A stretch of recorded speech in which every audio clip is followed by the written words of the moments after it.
Aliás, eu queria fazer uma observação. No domingo, você estava lá na Neoquímica Arena em Itaquera, entrevistando os torcedores do Corinthians. Não teve um torcedor do Corinthians, não teve, Vanderlei, um que tenha falado alguma coisa do tipo, não, vai ser um jogo difícil, eu acredito no meu time, mas não vai ser fácil. Todo mundo sabia que não ia ser fácil. Todos achavam que ia ser 3-0, 5-0 e tal. Você vê como a agenda positiva faz mal à cabeça desses torcedores. O cara acredita mesmo em Papai Noel e no time do Corinthians. Ele acha que o Corinthians vai ganhar do adversário. Enquanto o Palmeiras é capaz de fazer a mesma coisa daqui a 2 jogos. Quando o Palmeiras for até lá. Se o Corinthians vencer aí um jogo ou outro antes, vencer antes o Cuiabá, vai vir a empolgação, a agenda positiva, vão achar que vão bater no Palmeiras de goleada. Como se fosse uma coisa normal, fácil de acontecer. A ilusão coletiva é uma coisa impressionante. Sem contar teve um que era tão... Nossa, dava até pena, cara. Ele usando os argumentos com relação à questão financeira, como se o clube dele tivesse razão nesses episódios em que ia cobrar. Não tem razão. Se não pagou, não está certo, amigo. Será que ele gostaria, no emprego dele, do chefe não pagar o salário? Deve ser, não, meu chefe não está pagando. Legal. Por exemplo, o que é combinado tem que ser feito. E é assustador, que é uma pequena amostra de como a agenda positiva ilude essas pessoas. E ela fica com raiva de quem fala algo na contramão. Eu sou um exemplo, né? E xingam, fica na rede social e tal, porque eles não querem ver a verdade. Só que a situação é muito dramática. A Copa do Brasil já foi para o espaço. Agora o Corinthians tem um jogo contra o Racing na quinta-feira. Vai jogar depois contra o Cuiabá, né? Cuiabá. Aí na sequência pega o Racing de novo na Argentina. E depois o Palmeiras. Depois pega o Palmeiras, o jogo que ainda não tem data marcada, mas é o jogo seguinte. E depois ele vai ter ainda o Vitória lá na frente. O Vitória é fora, o Cuiabá é fora. O Cuiabá joga contra o Vasco na quinta. Mesmo dia do jogo entre Corinthians e Racing. No caso, depois de amanhã. Se o Cuiabá arrumar pontinhos lá contra o Vasco, vencer o Vasco, o Cuiabá ganhando do Corinthians, ele passa o Corinthians. O Atlético Paranaense hoje, empatando com o Fluminense do Maracanã, ele passa o Corinthians. E o Vitória já está à frente dos critérios de empate. Se continuar assim, ele lá vencendo, ele abre pontos para o Corinthians. Então a situação é extremamente delicada no Campeonato Brasileiro. Esses jogos são super decisivos, muito importantes. É uma sequência que começou contra o Atlético Paranaense, que o Corinthians venceu na semana passada. É o pior time do Brasil nesse momento, é o Atlético do Paraná. E na sequência ele vai ter esses desafios aí. Então, assim, se por acaso não conseguir sair bem nesses jogos, o Corinthians pode se ver na 19ª colocação, à frente só do Atlético Goianiense. E aí estarão faltando o quê? 7 jogos. 7 jogos. 21 pontos. E o Palmeiras no meio do caminho, o Palmeiras babando para ultrapassar o Botafogo, que é um jogo decisivo para o Palmeiras. Se o Palmeiras estivesse no meio da tabela, tipo Atlético Mineiro, ou ali naquela zona do Flamengo, vou só para a Libertadores, estou em quarto, mas tudo bem. Não, ele está em segundo a 1 ponto do líder. E deve chegar lá ou na liderança ou ainda no encalço do Botafogo. Então, não vai poder dar. Para o Palmeiras vai ser um jogo decisivo. E um agravante para o Corinthians. O Palmeiras pode ser o time que, ao vencer, não vai rebaixar o Corinthians matematicamente, mas pode ser a pá de cal, dependendo desses jogos. Então, esse momento é extremamente importante, vou mais longe, na história do Corinthians. Porque o rebaixamento agora não será igual se ocorrer ao de 2007. É um outro momento, a dívida é colossal, os problemas são imensos, e aí você fica sem, não joga Libertadores, não joga Sul-Americana, não joga a Copa do Brasil, vai jogar igual o Santos, Campeonato Paulista e Série B, se for rebaixado. Mas nada. Só que uma dívida imensa. Aí esses jogadores, todos contratados, o Memphis Depay já até colocou na cláusula, foi amplamente divulgado no contrato, se for rebaixado, ele mete o pé. Você vê o nível de compromisso que o jogador tem. Não tem nenhum compromisso com o Corinthians. Veio aqui para uma experiência, para ele ganhar um dinheiro, jogar e tal, uma relação profissional, né? E você vai pegar na história, quando o Palmeiras caiu, por exemplo, lá atrás, o Marcos ficou. Quem mais ficou? Um ou outro fica, cara. Quando a Juventus foi punida e caiu, eu lembro que ficou o Buffon e o Del Piero, né? Muitos saíram, Ibrahimovic, os caras jogavam na Juventus, todo mundo meteu o pé. Cannavaro foi embora. Os caras não ficam. E o detalhe, se o jogador falar, não, eu quero ficar e tal, a tendência, o normal, é o empresário chegar e falar, não, peraí, fica na Série B, eu tenho rumo para você, time de Série A. Se tiver mercado, vai. E o empresário faz a cabeça do jogador, porque, claro, e não é nem errado, não, é o trabalho do empresário, ele tem que ver o melhor para o atleta. Jogar a Série B não é bom. Um caso do Palmeiras, segundo rebaixamento, Hernan Barcos. Saiu, foi pro Grêmio. O Grêmio, na época, uma troca exato. Ali por 4, 5 jogadores. Não, que tinha sido jogador importante na campanha até do título da Copa do Brasil com o Luiz Felipe Scolari. Além dos jogadores que eram consultados e declinavam o convite. Não queriam jogar, tanto é que tem aquela entrevista famosa do Fernando Praz, mandando um recado para quem se negou a ir para o Palmeiras. Vocês ainda sentirão falta, vocês ainda vão se arrepender. Esse negócio do Barcos, o Marcelo Moreno não quis vir. Foi o que aconteceu. Pois é, então assim, é um negócio meio que óbvio que aconteceria num caso de uma eliminação. Porque você. E assim, e o próprio clube fica meio refém, porque ele passa a ter um elenco. Já é caro para essa situação do Corinthians. Na Série B, ele fica para lá de inviável. Então você é quase que obrigado a liberar jogador para você descer o custo mensal do seu departamento de futebol. Então, e tem vários contratos. Então você vai fazer o quê? Negócios ruins. Porque você não pode segurar os caras, não pode pagar, o jogador quer ir embora, você começa a soltar todo mundo. E o Corinthians viveu isso, por exemplo, de uma outra forma em 2015, quando foi campeão brasileiro, mas não pagava em dia, começou a fazer acordos de renovação de contrato com os atletas, e aí cedia parte dos direitos, né? E aí veio a bolha do futebol chinês. Levou de roldão uma turma. E aí eu me lembro do presidente, na época era o Roberto de Andrade, falando, não, o chinês nem vem falar com o Corinthians, não precisa. O chinês falava com o empresário do jogador. Fulano de tal, eu tenho proposta, é tanto. Interessa? Opa, interessa. Quanto é a multa dele? 2 milhões de euros, 3 milhões. Ia lá, depositava na conta do Corinthians, o cara ia embora, não dava nem tchau. E o presidente do Corinthians ali meio refém de uma situação que eles mesmos criaram. Antes um pouco saíram os guerreiros Sheik, né? E depois saiu todo mundo. Renato Augusto, o Gil, mas saiu mais gente, o Ralf, Jadson, todo mundo saindo. Malcom, titulares do time campeão brasileiro com o Tite. Aí o Tite começa uma reformulação, né? Contrata alguns jogadores e tal, e aí vai para a seleção brasileira. Logo depois ele vai para a seleção brasileira, não termina essa etapa do trabalho. Então, assim, no domingo, comentei com o Bruno no domingo, é impressionante, assim, como as pessoas... Que uma coisa é o cara chegar otimista para o jogo. Fala assim, olha, não, vamos lá, acredito no timão, vamos vencer, vamos derrotar o Flamengo e tal, nem que seja nos pênaltis, o Hugo vai defender, eu estou confiante. Isso é normal. Mas o discurso era de um otimismo, assim, que é o cara que está com os pezinhos assim flutuando. Ele está fora da realidade. E parte da torcida do Corinthians, infelizmente, para o Corinthians, está vivendo uma fantasia, um mundo de fantasia. E quando, se acontecer o pior, que seria o rebaixamento, de repente, pumba, tem um tombo. E se a torcida estivesse mais conectada com a realidade, ela estaria cobrando dos responsáveis por essa situação terrível do clube que façam alguma coisa. Porque não são nem os jogadores, é quem comanda, quem estava lá e quem está lá hoje. Mas não, ela está meio que, sabe, iludida. É um negócio que me impressiona muito. E isso é muito em função de agenda positiva. Hoje a mídia, com muitos canais no YouTube, muita gente, é legal, parte democratiza a opinião, a informação, ok. Mas é muita gente remando no caminho da ilusão, porque ela está dando audiência. Essa turma toda está indo assistir por conta disso. Então, eu acho isso uma pena, sabe? Porque pode acontecer algo pior ainda do que uma simples eliminação, mais do que óbvia, né? Porque, vamos combinar, né, Thiago? Se o Flamengo fosse eliminado pelo Corinthians em 2 jogos, seria uma vergonha, né? Seria mais uma vergonha para o Flamengo, né? Porque não pode ser eliminado por esse Corinthians muito mal treinado pelo senhor Ramon Dias e seu filho Emiliano. O trabalho é muito fraco. E domingo foi um desastre. Nossa, do início ao fim. Escalação, substituição, tudo um desastre. Péssimo. Foi péssimo. Trabalho muito fraco. O elenco dá para fazer mais do que isso. E está aí encalacrado aí nessa situação dramática com jogos importantíssimos pela frente. Não, e tiveram mais de 70 minutos com um jogador a mais, Mauro. Sim. Mais de 70 minutos com um jogador a mais. E o Corinthians não conseguiu fazer um 63, para ser exato. 63. Foi aos 27 a expulsão.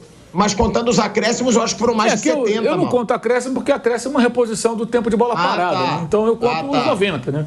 O acréscimo em tese é para compensar o tempo que parou, para atender. Depois, aliás, me pergunta do Bruno Henrique, tem umas coisas para falar. Quando você puxar o assunto do Flamengo, a repercussão do que fez o Bruno Henrique domingo também, a gente pode falar um pouquinho mais tarde sobre isso.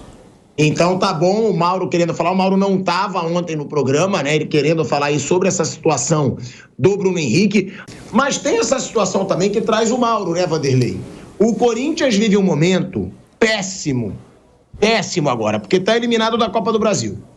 Tá na zona do rebaixamento. E aí, provavelmente vai ter que poupar contra o Racing agora, na quinta-feira. Porque esse é o jogo menos importante. A gente falava muito, vai focar na Copa do Brasil e no Brasileiro. Agora, a única chance de título no ano, qual é? A Sul-Americana. Mas é muito mais importante não cair para a Série B do que ganhar a Sul-Americana. Então, provavelmente o Corinthians vai com um time bem reserva para enfrentar o Racing agora na quinta-feira. Só que aí, Wander, surge o assunto dessa crise no Corinthians, que de acordo com o UOL, né, houve incômodo, na verdade, um incômodo de jogadores brasileiros que dizem que o Ramon Dias e o Emiliano Dias dão privilégios aos jogadores estrangeiros, que eles têm mais paciência, eles dão mais chances para estrangeiros do que para brasileiros. Inclusive, dão mais atenção. É uma carência do jogador brasileiro. E outra, é péssimo para o Corinthians, né, Wander? Ter uma crise agora dentro do elenco num momento tão complicado. Acabou de ser eliminado da principal competição que disputava e tem que fugir do rebaixamento. Asmar, eu não tenho essa informação, né? A informação é do Samir Carvalho, é um setorista, um jornalista que acompanha o Corinthians, bem informado, mas eu não tenho essa informação. Antes, eu só queria dar uma passadinha sobre o caso do Hugo Souza. É claro que a relação entre Corinthians e Flamengo não é boa, é padrão azia estomacal, já há algum tempo, né? De ambos os lados. Então a gente sabe de tudo isso. Agora, a vida financeira do Corinthians é um grande mistério. Eu acho que poucos conhecem profundamente a situação atual. Eu digo isso porque quando você acha que o Corinthians não tem um tostão em caixa, ele faz uma despesa ou uma contratação. Aí você fala, a minha conta ou então a minha avaliação não é precisa. Aí quando você pensa que ele não tem nada, ou ele tem muito, os oficiais de justiça que vão tentar...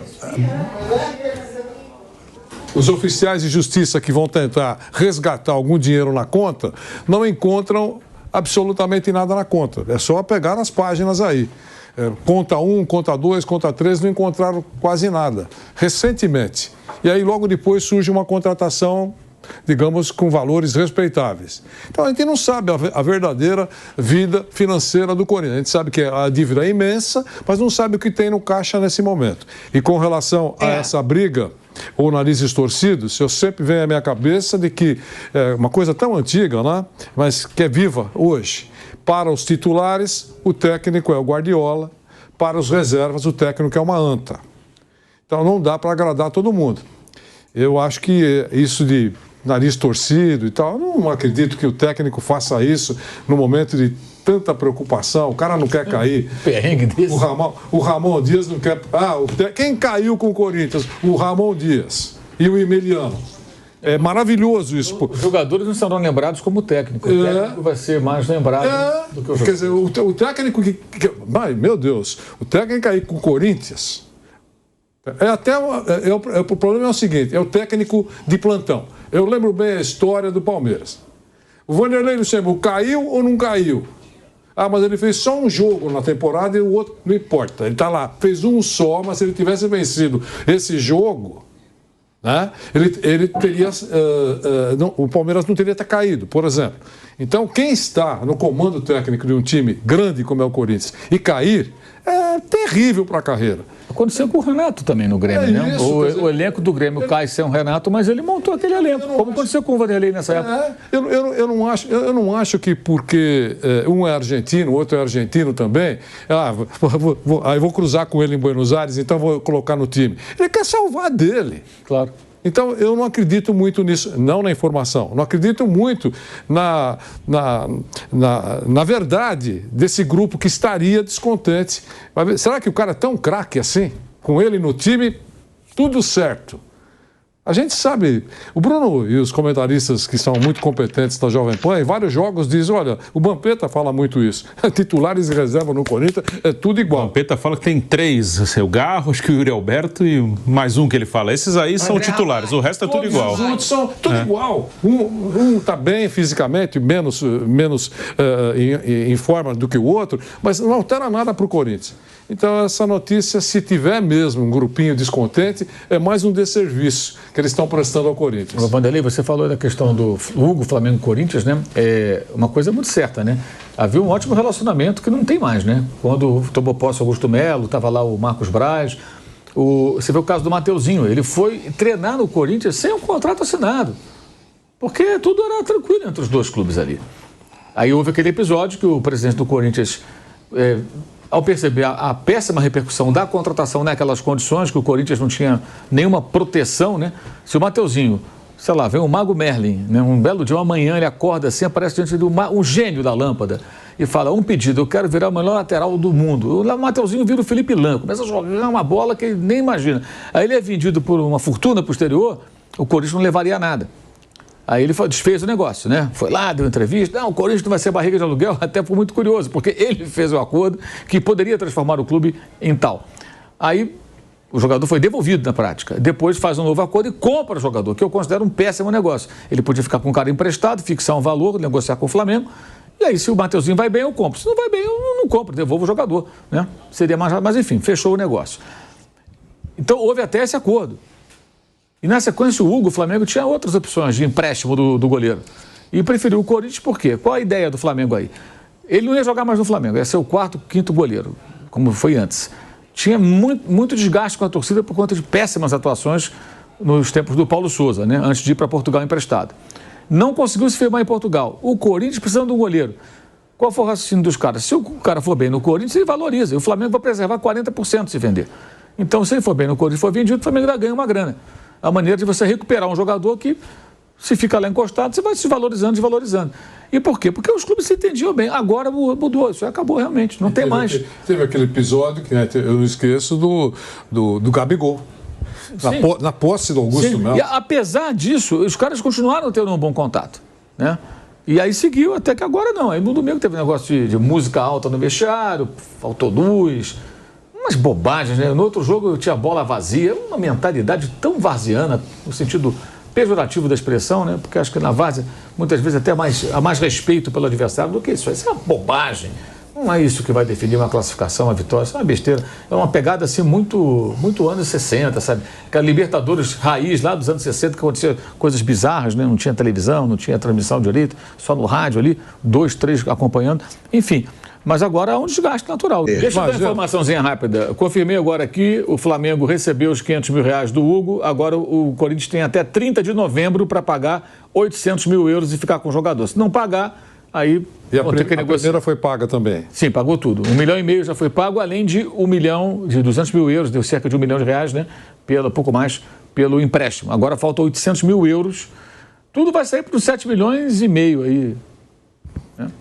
É só para 7,5 milhões de reais. Isso. E o Flamengo ainda tem 40%, né? Isso.